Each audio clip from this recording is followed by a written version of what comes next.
Test ABC.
Good morning, everyone. I'd like to call the order of the meeting of the Insurance Benefits and Ledge Committee for Wednesday, the 5th day of March, 2025.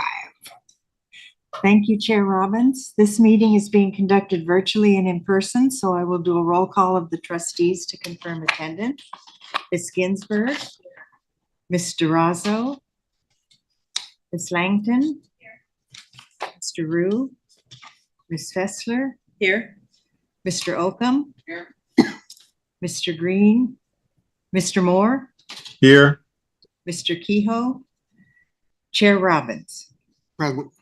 Staff participating in the meeting include Deputy CEO Louis Lugo, AEOs JJ Popowich and Laura Guglielmo, Chief Counsel Stephen Rice, Legislative Affairs Officer Barry Liu, Director Retiree Healthcare Cassandra Smith, Consultants Stephen Murphy and Michael Zito from Siegel. Trustees, please use the raise your hand Zoom option to be placed in queue.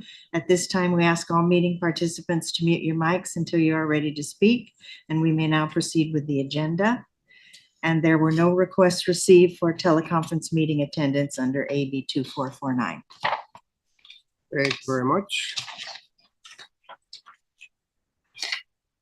Item number 3, approval of the minutes of the meeting of February 5th. I need a motion. I'll second it. Are there any corrections or changes? Mr. Oakham? Aye. Ms. Langton? Aye. Mr. Moore? Aye. Chair Robbins? Aye. The motion passes unanimously. Thank you. Item 4 is public comment. We have no requests from the public to address the committee today. We are on to item 5, reports, engagement report for February of 25. Mr. Liu. Thank you. Good morning, Chair Robbins and trustees. Some items of interest for you this month. First one is regarding Social Security, and also as an aside, regarding the Social Security web GPO repeal. I know we found out last month that it would take the Social Security Administration about a year to start this, but they report that they started this process last week as far as getting retroactive checks out, and also making prospective adjustments in April. So they started this process and are also working on notifying members about this as well.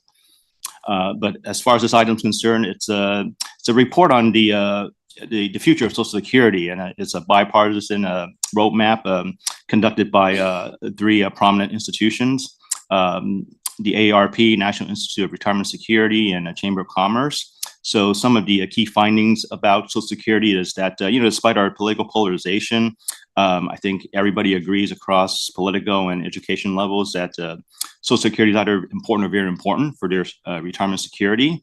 And Americans also want to strengthen the finances by actually raising revenues and being in favor of contributing more to the program. But they're also at the same time opposed to reductions in benefits, and they are even in favor of increasing benefits. And some of the changes that Americans prefer in terms of what to do about this, one of the most common, proposals is to eliminate the payroll tax cap of $400,000, so that FICA taxes would be charged on salaries above that. And also even gradually raise the payroll tax, which is currently 6.2% to 7.2%. Social Security also gets a COLA, but a lot of people agree that the COLA is maybe not accurately reflecting the experience of retirees, so they may not be exactly, gaining their purchasing power. Other proposals include giving either a caregiving credit or a bridge benefit, basically for people who don't work sort of a quote-unquote regular job, where they may need to take time off, or they may need to provide caregiving. So if you do that, you sort of delay the time that you take to accrue your credits, and also in terms of the salary that's used to calculate benefits. But then there's also some preference for even reducing benefits, say for people with incomes in retirement that's over $60,000 or over $120,000. The next item is about mandatory Social Security coverage. So interestingly, one of the things that wasn't mentioned in the prior list was mandatory Social Security coverage. Over the years, that discussions about the repeal of the windfall elimination provision and the government pension offset was the discussion that, well, maybe in order to fund that, we bring back mandatory Social Security coverage. And interestingly, this was an op-ed from Alicia Munell of the Boston College's Center for Retirement Research. She actually criticized the repeal of the WebGPO for saying it's unfair, and is actually proposing that mandatory Social Security coverage be expanded to cover all public sector employees. Right now, about 25% of public sector employees are not covered. But this proposal does face opposition from both employee unions and also plan sponsors, because mandatory coverage would mean that employees will start paying the 6.2%, as well as plan sponsors of 6.2% on compensation. And interestingly, the other thing about mandatory Social Security coverage is that our plans here at LACERA, they're integrated with Social Security. So if coverage were to resume, then for contributory members, their contributions and even their benefits would be reduced based on years of Social Security coverage. And also for PEPR members, the comp limit is lower if you participate in Social Security coverage. So there are definitely some issues with having that reinstituted. And then the next item is about public employee unions. The Bureau of Labor Statistics has a report on union membership, which is pretty interesting. Currently, 2024, it's about a 9% membership rate at about 14 million workers, compared to about 40 years ago in 1983. It's about 20% membership rate at about 17 million members. And currently, most of union membership is within a public sector at 32% versus a private sector at about 6%. But in terms of raw numbers, they're actually pretty similar. In fact, private sector coverage is a little higher, 7.2 million, versus public sector at 7 million members. And then the occupations with the highest rates of unionization are, education and training, and also the safety services as well. Men mostly comprise union membership at 10% versus women at about 9.5%. And then African American workers are more likely to be unionized than white, Asian, or Hispanic workers. The highest levels of coverage are basically from 45 to 54, so sort of early Gen X, whereas the lowest coverage is for workers aged 16 to 24. And then generally, non-union workers have a median earnings that are about 85%, of the earnings of union members. So there's some benefits as far as compensation is concerned. And then the states with the highest coverage of union membership would be New York and Hawaii. The lowest coverage would be North Carolina, South Dakota, and South Carolina. And then finally, the last item is something concerning our friends at NCPERS, the National Conference of Public Employee Retirement Systems. They're going to be engaging on a project with the Society of Actuaries to study mortality in the public pension world. And so the study aims to understand, life expectancy and fiscal health of public pensions and sustainability. So they're going to be looking at data from 2022 to 2026, and they're expected to release their findings in 2030. So they're kind of putting a call out for volunteers to serve on either their advisory board or their project management committee. So that concludes my report. Happy to take any questions. Anyone have any questions for Mr. Liu? I don't see. I do. Raise your hand. I'm looking for it right I now. can't read your mind, Wayne. Okay, let's see. Is it raised now? Where you at? We're waiting. Come on, let's go. Okay. I wanted to know, is LACERA going to be involved in the mortality study that NCPERS is engaging with? Has there been any conversation about us participating either on the advisory board or as volunteers in the project management committee? Yes, thank you, Trustee Moore. Not that I'm aware of. This is a fairly new item, so I'm not aware of any internal conversations about this. Okay. But we can certainly talk about it and see, if we can play any role in that. Yeah, I would like for you to come back at the next meeting and just say, we looked into it and here's the pluses and minuses. Here's who we found out is already on there. There is or isn't any particular interest that we would have at LACERA. If there is, there's somebody else has the same interest. They're going to be on this committee, or maybe we should be. Some feedback on that. Yes, thank you. We'll look into that. Okay. Thank you very much. I think the only surprise here was they're not going to have the study completed and release it until 2030. That's 5 years away. So I don't see anything. I don't see any negatives on doing it. We crunch these numbers every 3 years when you do a triennial anyway, which we're doing this year. We know what our mortality numbers are because that's what pension member contributions are based in part on. So, and just on another comment in your first item, Mr. Liu, I received email number 4 this morning from a retiree who has received their retro pay on the pension offset GPO issue. So that's only 4 that I've gotten. First 3 lived out of California, and I don't know where this guy lived because he hasn't responded back to me yet. But we'll just see how. I haven't got my money yet, and I'm waiting to get mine. So yes, but that's certainly good news. Les, how did they get their money? Did they just all of a sudden a check showed up in their deposit? Direct deposited in their Social Security account. Oh, okay. So if you're one of the people that's impacted by this, you got to go into your Social Security account and check it every day and see if any magic money has appeared. There ain't no magic money in mine yet, so we shall see. Well, I think I'll start checking. All right. Oh, item B, staff activities report. Cassandra. Yes. Good morning, Mr. Chair, members of the committee. As a reminder to those that have been on the committee and to our new trustees, we have begun our retiree drug subsidy application process for the 25-26 plan year. Every year we have been participating in this federal program where the employer and unions qualify for subsidy for specific drugs that are identified by the federal government.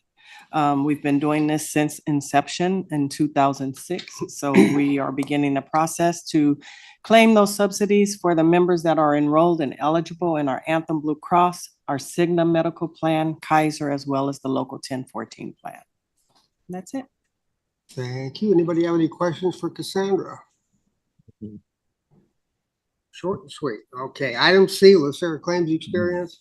Mr. Zizon. Good morning, Chair and trustees. The first exhibit contains a distribution of premium and enrollment for LACERA's medical, dental, and vision plans, and there's been minimal change compared to the prior report. Next exhibit, please.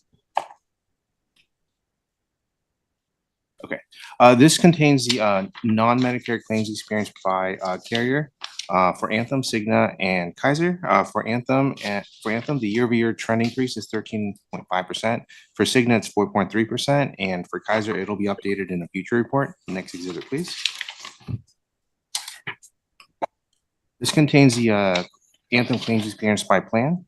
In the middle, you have plans 1 and 2 with a year-over-year trend increase of 13.3% as of January 2024. And to the right, you have prudent buyer, which has a year-over-year trend increase of 12%. For reference, the July 1st, 2025 renewal increase for plans 1 and 2 is 7.3%, and for prudent buyer, it's 6.9%. Next exhibit, please. This contains the Kaiser utilization report and will be updated in the future report. Next exhibit, please. This contains the high cost claimants experience for Anthem, Cigna, and Kaiser. For Anthem, the year-over-year increase is 145.5% increase due to large claims for the current period and within plans 1 and 2. For Cigna, the year-over-year trend increase is 0.6%. This fluctuates due to a smaller population group and a lower polling point. And for Kaiser, the figures remain unchanged from the prior report and will be updated in a future report. Next exhibit, please. This contains Anthem's lifetime maximum accumulation status. In the bottom tables, we have the December 2024 snapshot with a total number of members at risk of 211 individuals for plans 1, 2, and prudent buyer. As of January of 2025, that number decreased slightly to 196 individuals. This is a snapshot, and these numbers will fluctuate due to multiple reasons. One of them being members migrating from an Anthem plan to a LACERA administered plan, or the member passing away due to the large claimant. Next exhibit, please. This contains the pharmacy rebate exhibit and will be updated in a future report. Next exhibit, please. This contains the dental and vision claims experience. For dental and vision, the year-over-year trend increased for dental and vision plans. And to the right, the network distribution for the dental and vision plan remain consistent from the prior report. Thank you. Thank you. I had an interesting conversation with a retiree last week on the lifetime max.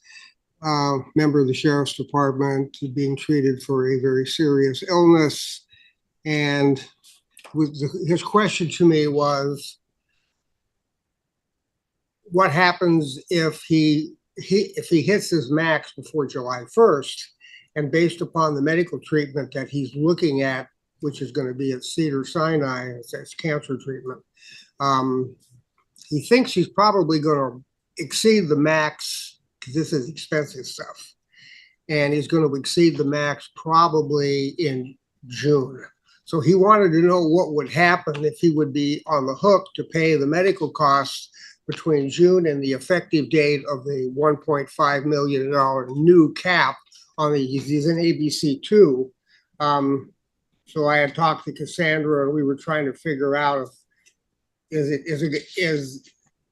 is it going to be from the time he was treated, or is it going to be from the time that the bill showed up? Because we all know bills don't show up the day after treatment. So I know staff is kind of looking into that and working on it. So, and he doesn't want to change the Cigna, because then everything would start over again. He'd have to find new doctors and everything else. So it was kind of an interesting scenario. It's the first one that I've been made aware of, but he's sitting in the high 8s right now, and this treatment is expensive. So he was in the process of finding out from the doctors exactly how much of the 6 treatments, 1 every 6 weeks. So and they're expensive. So he was doing his homework, and we were going to figure out what we could figure out. But yeah, the 1.5 million will help a lot of people, but I hope he doesn't get caught in the, in the limbo month or so, because he figured it would probably be June he would cap out. So thanks for bringing that to our attention. Hmm? Thanks for bringing that to our attention. Yeah. Cassandra, can't you do something on that if it really became a a tough situation, you could change not Cigna, but somewhere else?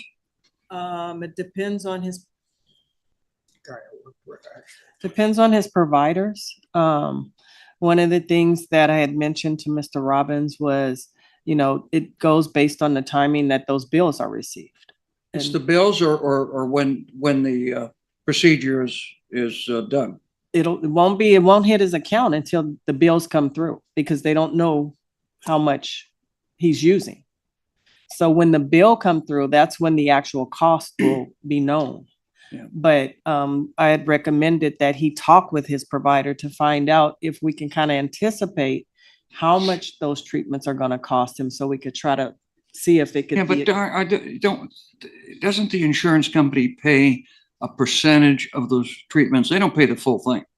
For a claim that high, he's probably at the out-of-pocket maximum, so we would be at 100% reimbursement. So the plan's going to pay. Well, yeah, after it hits the $1 million, yeah. Well, but his individual out-of-pocket maximum will have been exceeded. So what is it, $2,500? So for the amount of dollars we're talking about, he's clearly in the 100% range. So the plan will reimburse up to that amount. So he'll have no more out-of-pocket. I think it's really a matter of timing. So the insurance company is not like Medicare, where Medicare says, hey, we're going to pay this. When the insurance company receives that, don't they have a deal with Cedars that they pay a percentage of that, of that procedure? There could be multiple arrangements. It could be a percentage. It could be a per diem. Right. Could be a Okay. variety of things. We'll have to take a look at that, but I think it's worth exploring with the individual and perhaps talking to Anthem about kind of their process as well. Thank you.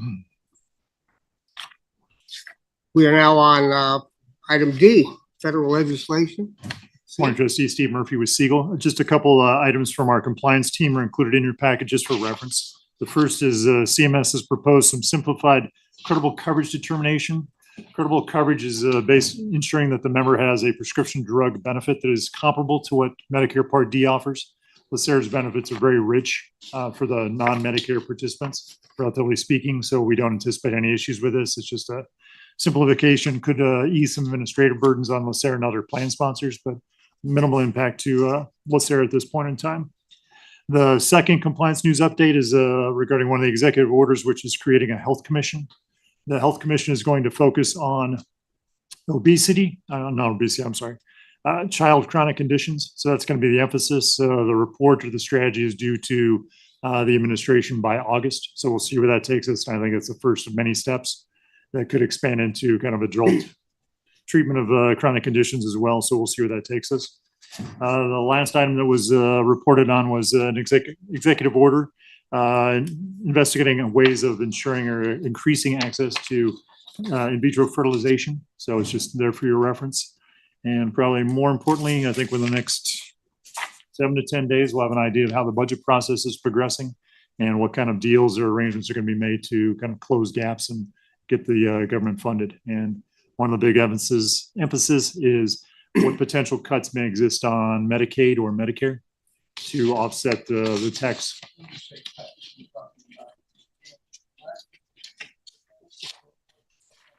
I don't think we know yet. To be quite honest, it could be a variety of things. You could extend the years before you're eligible. It could be a reduction in what's reimbursed. I really have no idea what that's going to be. And that's why I think the next couple of weeks are going to be really important to monitor. That's what I heard. Sure, Steve, of anything. I am definitely not sure, but well, let's see where it goes. And once we see some true Okay. paperwork, we'll see where they're taking us. So that's what we had to report today. Thank you. Is that it, Steve? That's it for me. I think Trustee Moore has a question. Okay, thank you very much. Anybody have any questions for Steve? Trustee Moore. Yeah, I wanted to know, I guess the recommendation from Siegel is that on this commission for chronic diseases, they recommended that plan sponsors should monitor the ongoing work. So I'm assuming you're going to give us regular updates on what's happening on that commission. Yeah, the commission is due to present their findings sometime in August of this year. So we'll have an idea of direction where they're headed. Could involve recommendations. It could be expanded to include the adult population, which I think be more germane to certainly with Sarah's population, but yes, we'll continue to monitor that and report what the findings are. So if they have any public hearings between now and when they're required to make their first report, you're going to be able to let us know what happened at those hearings or just some general tenor of what issues are being raised, Yeah, just so we're abreast of what's going on. Yeah, I think we all want to understand what's going on. So as news comes, we'll share it with you. Okay, thanks. Thank you. Nancy, That's it. thank you very much. Items for staff review. I have one item. Trustee Moore requested we look into possibly participating in the NCPERS mortality study. Item 7, items for future agendas. I have nothing. We don't have anything. We'll just hold good of the order for the Board of Retirement meeting. And if no one has anything, I'll accept the motion to adjourn. We are adjourned.